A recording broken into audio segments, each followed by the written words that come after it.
Judges chapter 16. Samson went to Gaza, where he saw a prostitute and went to bed with her.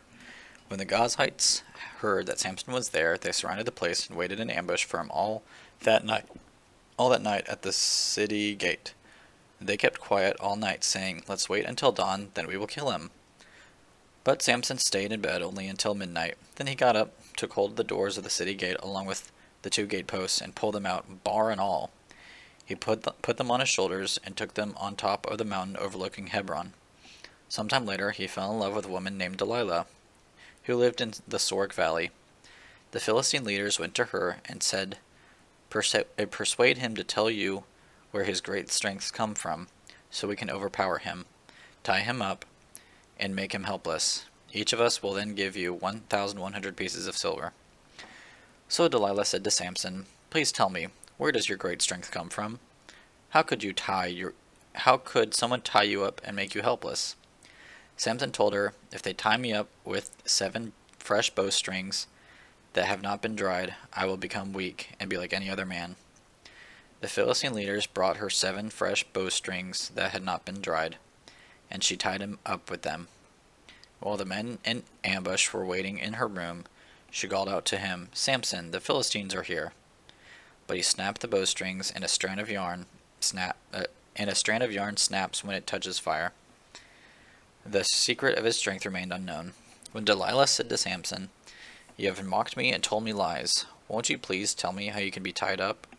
He told her, "If they tie me up with new ropes that have never been used, I will become weak and be like any other man."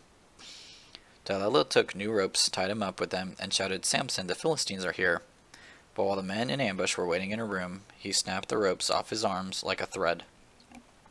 Then Delilah said to Samson, "You have mocked me all along and told me lies. Tell me how you can be tied up." He told her, "If you weave the 7 braids on my head into the fabric on a loom." She fastened the braids with a pin and called him, "Samson, the Philistines are here." He awoke from his sleep and pulled out the pin with the loom and the web. "How can you say I love you," she told him, "when your heart is not with me?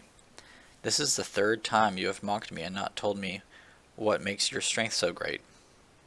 Because she nagged him day after day and pleaded with him until she wore him out, he told her the whole truth and said to her, "My hair has never been cut because I am a Nazirite to God from birth. If I am shaved, my strength will leave me, and I will become a weak like any other man." When Delilah realized that he had told her the whole truth, she sent this message to the Philistine leaders, "Come one more time, for he has told me the whole truth." The Philistine leaders came to her and brought the silver with them. Then she let him fall asleep on her lap and called a man to shave off the 7 braids on his head. In this way, she made him helpless and his strength left him. Then she cried, "Samson, the Philistines are here." When he awoke from his sleep, he said, "I will escape as I did before and shake myself free." But he did not know that the Lord had left him. The Philistines seized him and gouged out his eyes.